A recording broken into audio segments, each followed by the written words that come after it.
नमस्कार, भिवानी हलचल देखने वाले आप सभी दर्शकों का स्वागत है। मैं हूं प्रिया और आप देख रहे हैं आपका अपना चैनल भिवानी हलचल। खबरों की शुरुआत आज की हेडलाइन से।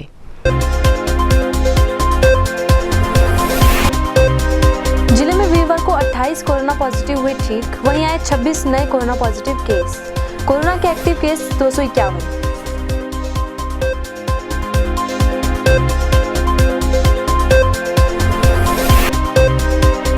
औद्योगिक प्रशिक्षण संस्थानों में रिक्त बचे स्थानों के लिए किया जाएगा ऑन द स्पॉट एडमिशन। 8 दिसंबर से 12 दिसंबर तक विद्यार्थी कर सकते हैं आवेदन।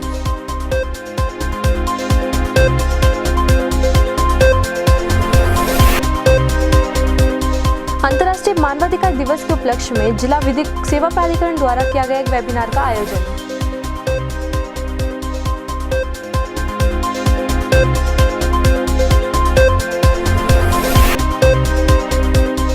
नीमा के द्वारा इंडियन मेडिकल एसोसिएशन के द्वारा 11 दिसंबर की राष्ट्रव्यापी हड़ताल की घोषणा की निंदा करते हुए आंचल नर्सिंग होम में की गई प्रेस वार्ता।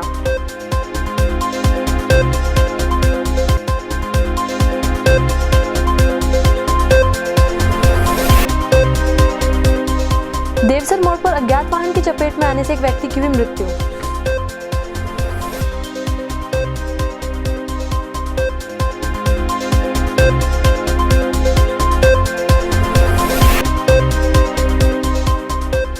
अनाज मंडी के बिल्कुल सामने बने गड्ढे की वजह से लोग हुए अच्छे खासे परेशान, करना पड़ रहा है अनेकों परेशानियों का सामना।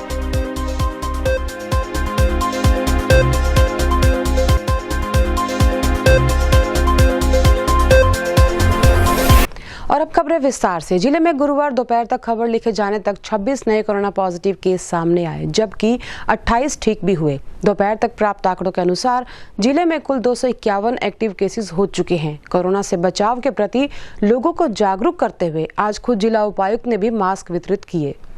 भिवानी जिले में वीरवार दोपहर तक 26 नए कोरोना पॉजिटिव के केस सामने आए हैं। वहीं जिले में वीरवार को 28 कोरोना पॉजिटिव ठीक हुए हैं।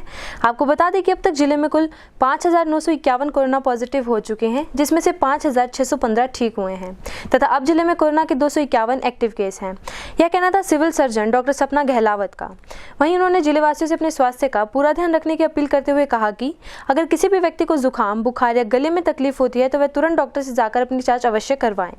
वहीं जिले में जिला उपायुक्त श्री जयबीर सिंह आर्य द्वारा बाजार में जाकर लोगों को कोरोना के प्रति जागरूक किया गया व मास्क भी वितरित किए गए।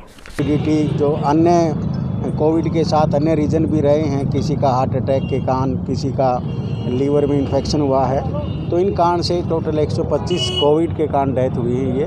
और हमारा प्रयास है कि हर आदमी, हर व्यक्ति जिला भिवानी में मास्क पहने, और मास्क ना पहनने के कारण हमने काफ़ी अवेयरनेस की है। सभी ऑफिसर्स को चालानिंग ऑफिसर डेजिग्नेट किया हुआ है, जिसमें 15,000 चालान भी किए हैं। और फ्री में मास्क भी सभी जो मार्केट एसोसिएशन के जो प्रेसिडेंट हैं उनको मिला के फ्री में मास्क भी बांटने का अभियान चला है।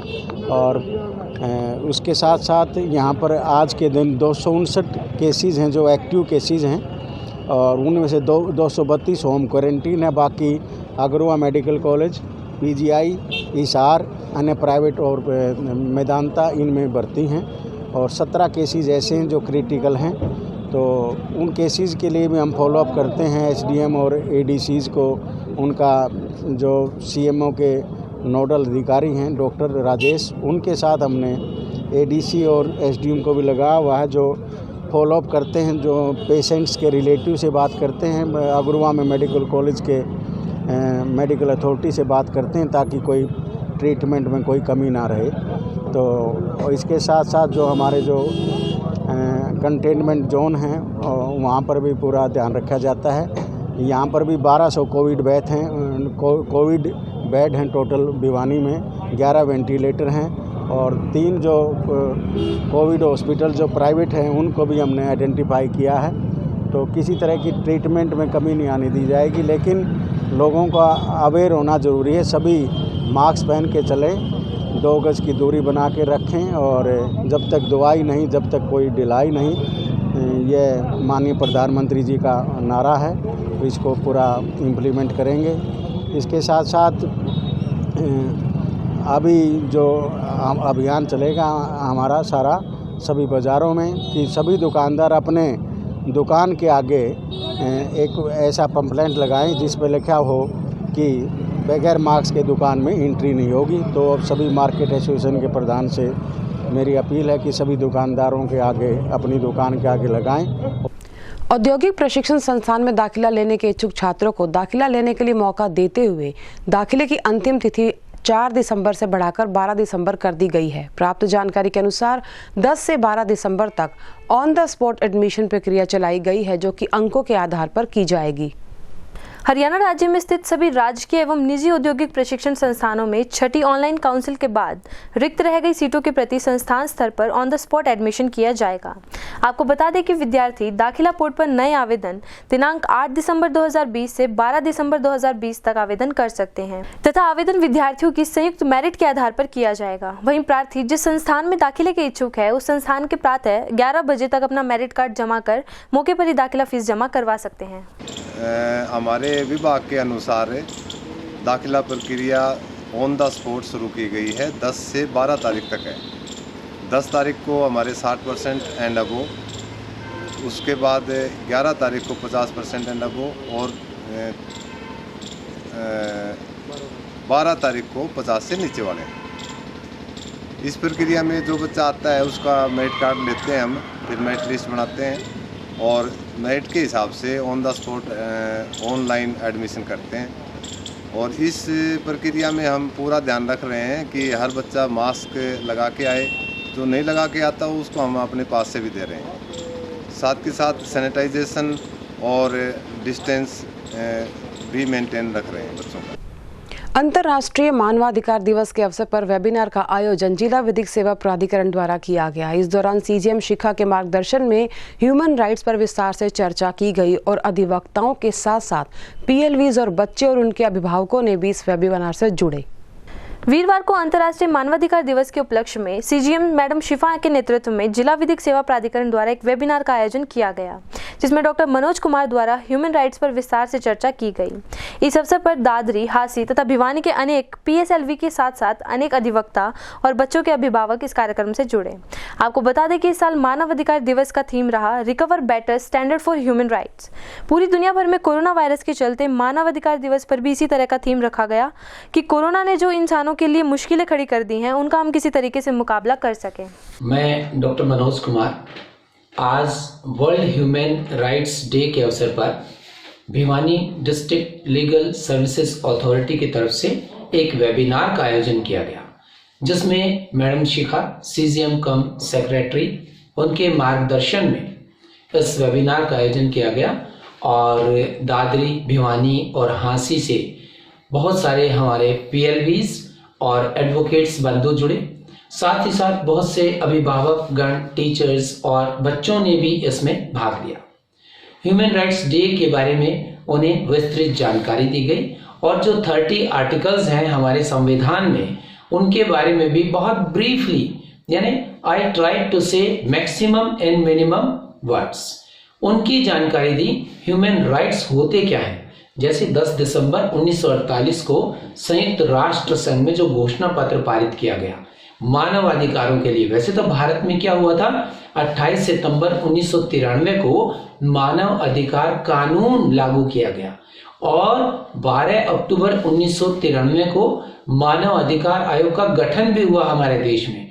उसके बाद से हमारे जो अधिकार हैं, यानी हम लोगों को इस बात का पता नहीं है कि हमारे क्या क्या अधिकार हैं, क्या क्या ड्यूटीज हैं। Our rights and duties are different. हम अपने अधिकार मांग लेते हैं और हमारा कर्तव्य का निर्वहन करते हैं। तो हमारे अधिकार क्या हैं उस पर एक विस्तृत चर्चा की गई आज इस वेबिनार के माध्यम से डीएलएसए भिवानी की ओर से जो ऑर्गेनाइज किया गया था, और विस्तार से बताया गया कि किस तरह से हम सब, यानी इस पृथ्वी पर जो भी जीवित लोग हैं, ह्यूमन बीइंग्स, उनके क्या क्या अधिकार हैं, शिक्षा का अधिकार, काम का अधिकार, जीने का अधिकार, कानून का अधिकार, वो सब बराबर हैं without any difference of caste, creed और रिलीजन। कोई ऐसा अंतर नहीं है, हम सब बराबर हैं और हमारे क्या अधिकार हैं उसी पर इसमें विस्तार से आज चर्चा की गई है। नगर के निजी अस्पताल में नीमा संस्था द्वारा प्रेस वार्ता को संबोधित किया गया। वार्ता के दौरान संस्था सदस्यों ने भारत सरकार द्वारा आयुर्वेद के स्नातकोत्तर चिकित्सकों को सर्जिकल प्रक्रियाओं के लिए प्रमाणीकरण करने का धन्यवाद किया। वहीं साथ ही नीमा सदस्यों ने सरकार के इस कार्य का IMA द्वारा विरोध करने की भी निंदा की। नीमा के संरक्षक डॉक्टर RB गोयल व जिला प्रधान डॉक्टर संदीप टाक ने केंद्र सरकार द्वारा डॉक्टर्स के लिए सर्जिकल प्रक्रियाओं के लिए प्रमाणीकरण करने के लिए धन्यवाद किया है तथा साथ ही उन्होंने कहा कि उन्हें वास्तव में अफसोस है कि बिना सत्यता जाने ही इंडियन मेडिकल एसोसिएशन ने केंद्र सरकार व इसके उपक्रम की राजपत्रित अधिसूचना की निंदा करते हुए 11 दिसंबर को राष्ट्रव्यापी हड़ताल की घोषणा की है तथा IMA आधुनिक वैज्ञानिक चिकित्सा पर मालिकाना अधिकार होने का व्यवहार कर रहा है, जो कि सही नहीं है। वहीं वे IMA के सदस्यों की निंदा करते हैं जो इस सरकार के इस कदम की सराहना करने के बजाय इस महामारी के दौरान हड़ताल पर जाकर सरकार को ब्लैकमेल करने की कोशिश कर रहे हैं। सरकार का धन्यवाद पारित करती है कि जो वर्षों से मांग जो हमारी लंबित थी उसको उन्होंने एक नोटिफिकेशन के द्वारा पूरा किया है और इसमें जो हमारा हक है वो हमें मिला है, किसी का हक छीना नहीं गया है। IMA द्वारा विरोध करना उनकी कुंठता, उनकी एक प्रोफेशनल जेलिसी दर्शाता है। ऐसा नहीं होना चाहिए। सबको अपना अपना काम करने का अधिकार है। ये भी दर्शाता है कि उनमें शायद हीन भावना है कि कहीं हमारा काम ना छिन जाए। इसका मतलब उनमें सेल्फ कॉन्फिडेंस की कमी भी झलकती है। आयुर्वेद का मजाक उड़ा के उसको मिक्सोपैथी बता के उसको खिचड़ोपैथी में है। उनको अपनी संस्कृति का और केवल 200 साल पुरानी एक पैथी, हमारे आयुर्वेद के जनक सुश्रुत, जिनको कि फादर ऑफ सर्जरी कहा जाता है, जो कि 5000 वर्षों से सर्जरी का कार्य हमारे स्नातक करते आए हैं, हमारे ग्रेजुएट करते आए हैं, आयुर्वेद आचार्य करते आए हैं, जिनमें 300 प्रकार के ऑपरेशन और 120 प्रकार के औजार आज भी जो है उसी पद्धति से एलोपैथिक वाले सो कॉल्ड डॉक्टर कर रहे हैं। का विषय है कि सरकार के द्वारा, भारत सरकार के द्वारा आयुर्वेद के पोस्ट ग्रेजुएट्स को शल्य चिकित्सा के अंदर जो और ज़्यादा अधिकार दिए गए हैं, कुछ सर्जरियां जो हैं और ज़्यादा हमें करने का अधिकार जो भारत सरकार के द्वारा दिया गया है।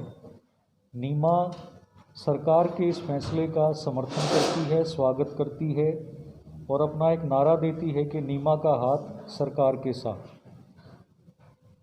लेकिन इसी भारतवर्ष में IMA, इंडियन मेडिकल एसोसिएशन जो है, भारत सरकार के इस फैसले पर आपत्ति जताते हुए उन्होंने इस सर्जरी के फैसलों के खिलाफ जाते हुए, भारत सरकार ने जो राजपत्र जारी किया है उसके खिलाफ जाते हुए 11 दिसंबर को उन्होंने एक प्रस्तावित हड़ताल देशव्यापी जो है रखी है। इसका हम पुरजोर विरोध करते हैं, कड़े शब्दों में IMA की निंदा करते हैं। IMA के द्वारा रोष हड़ताल भी की जा रही है। सर, मैं इस विरोध के बिल्कुल खिलाफ हूँ। जहाँ तक हम महिला चिकित्सकों की राय है, हमारे हिसाब से भी जो अभी हालात चल रहे हैं, इतना कोरोना महाकाल में जितना हम सोच सकते हैं कि कंधे से कंधा मिला के हम लोग एक दूसरे की मदद करके इस बीमारी से निपटने की सोच रहे हैं, वहाँ इस मौके पर हड़ताल करना या इस चीज़ का विरोध करना मैं बिल्कुल गलत समझती हूँ।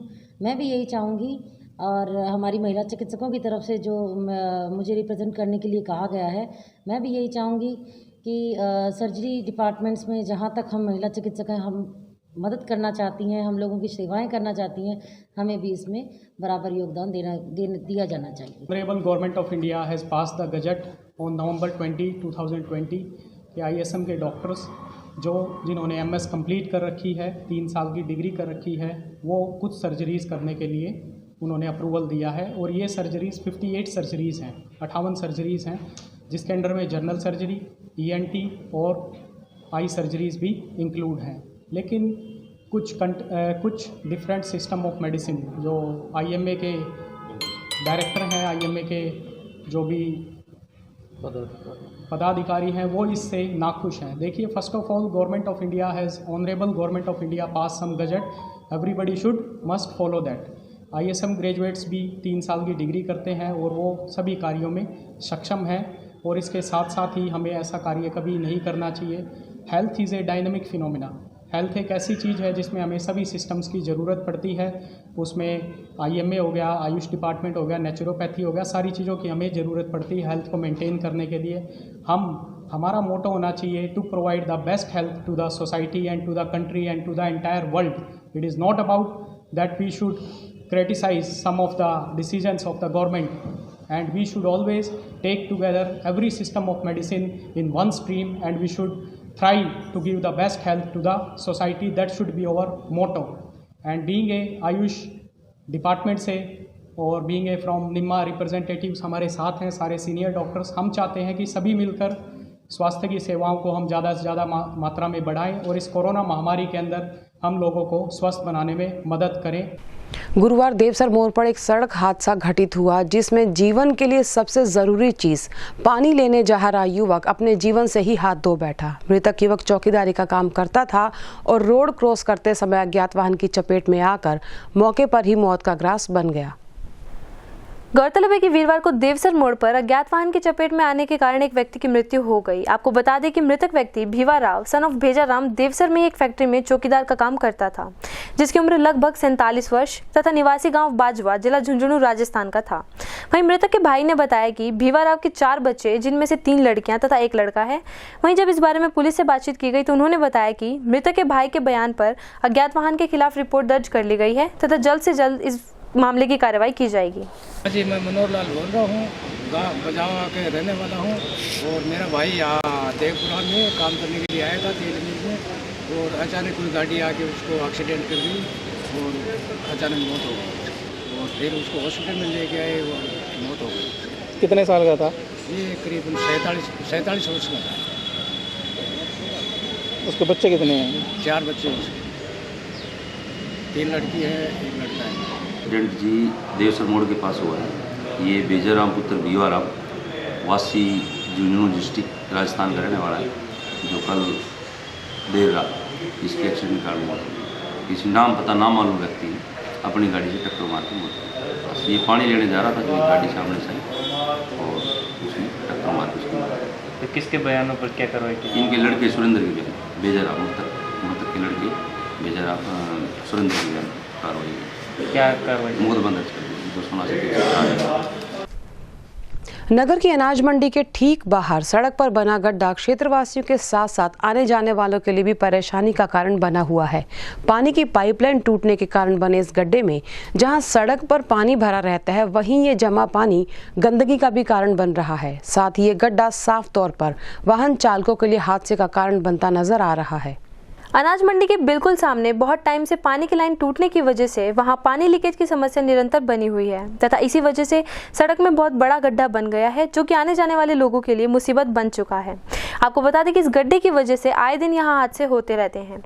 वहीं दुकानदार और मंडी के लोगों ने बताया कि हमारे आने जाने का रास्ता यही है और काफ़ी टाइम से यह गड्ढा बना हुआ है, लेकिन प्रशासन द्वारा इसकी तरफ कोई ध्यान नहीं दिया जा रहा है। साथ ही उन्होंने प्रशासन से अपील करते हुए कहा कि जल्द से जल्द उन्हें इस समस्या से निजात दिलाया जाए। मेरे पास ये तमाम जो दुकानदार हैं बार बार आते रहे हैं। ये पीने का पानी की लाइन टूटी हुई है और जब ये पानी चलता है तो फव्वारे की तरह ऊपर जाता है और इससे सड़क भी टूट रही है और यहाँ मच्छरों का वातावरण है। और मैं जननायक जनता पार्टी की तरफ से आपके मंच के माध्यम से संबंधित अधिकारियों को ये जन स्वास्थ्य विभाग के अंडर आता है या PWD विभाग के अंडर आता है, वो इसको जल्द से जल्द ठीक करें, वरना इसकी रिपोर्ट श्री दुष्यंत चौटाला उप मुख्यमंत्री हरियाणा सरकार के पास मैं अपने स्तर पर भेजूँगा। ये खड्डा ये कम से कम 1-1.5 साल हो गया और यहाँ पे पब्लिक परेशान हो रही है, एक्सीडेंट वगैरह हो जाते हैं और गाड़ी नुकसान हो रही है। ये पीने के लिए पानी का जी शहर में सप्लाई होती है इसकी पानी की और बुरा हाल हो रहा है जी। यहाँ पे लोग परेशान हो, कोई सुनवाई नहीं हो रही। पब्लिक हेल्थ वाले भी आ लिए और हमने समाचारों के लिए दफ्तर में भी जाए कई दफ़ा, कोई सुनवाई नहीं हो रही। शहर की सड़कों पर करीबन 4000 गौवंश ठंड में बीमार होने को मजबूर है। वहीं साथ ही सड़कों पर आ रहे इन जानवरों के कारण कई बार सड़क हादसे भी हो जाते हैं, लेकिन प्रशासन की तरफ से गौवंश को बचाने के लिए कोई ठोस प्रबंध नहीं है। शहर की सड़कों पर करीब 4000 गोवंश ठंड में बीमार होने को मजबूर हैं। इसके अलावा नंदीशाला और गौशाला में 8000 से ज्यादा गाय और दूसरे गोवंश विद्यमान हैं तथा यहाँ पर भी उनके लिए ठंड से बचाव के लिए उचित प्रबंध नहीं किए गए हैं। गौरक्षा सेवा दल की माने तो प्रतिदिन 20 से 25 नंदी व दूसरे गोवंश घायल व बीमार मिल रहे हैं। आपको बता दें कि ठंड के चलते कई बार जानवर सड़क पर आ जाते हैं और इससे कई बार वाहन चालक इसकी चपेट में आ जाते हैं और हादसे का शिकार हो जाते हैं।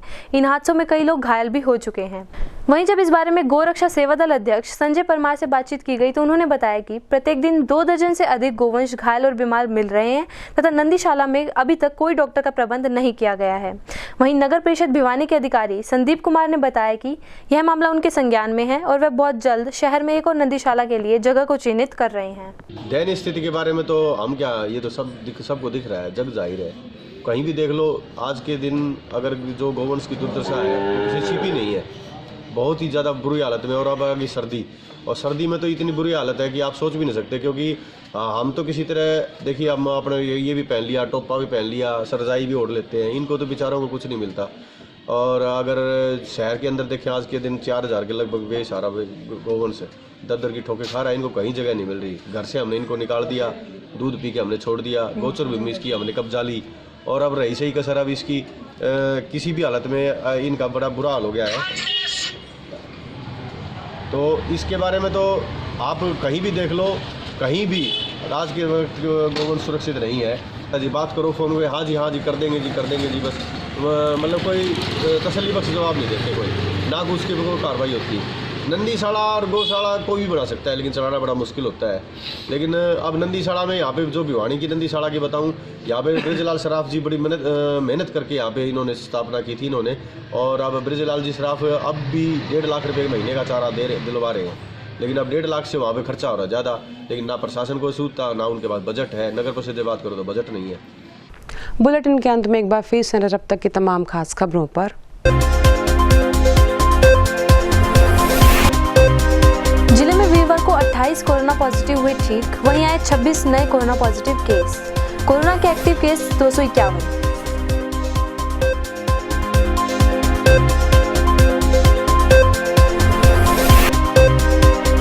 औद्योगिक प्रशिक्षण संस्थानों में रिक्त बचे स्थानों के लिए किया जाएगा ऑन द स्पॉट एडमिशन। 8 दिसंबर से 12 दिसंबर तक विद्यार्थी कर सकते हैं आवेदन।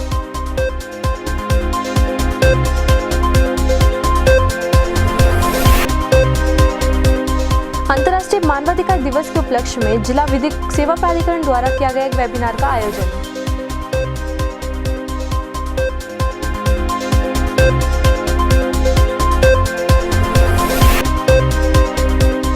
नीमा के द्वारा इंडियन मेडिकल एसोसिएशन के द्वारा 11 दिसंबर की राष्ट्रव्यापी हड़ताल की घोषणा की निंदा करते हुए आंचल नर्सिंग होम में की गई प्रेस वार्ता।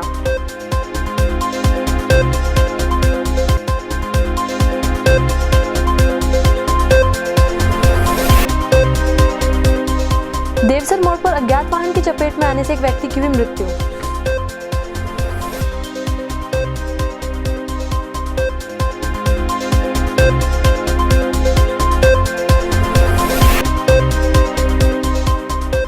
अनाज मंडी के बिल्कुल सामने बने गड्ढे की वजह से लोग हुए अच्छे खासे परेशान, करना पड़ रहा है अनेकों परेशानियों का सामना।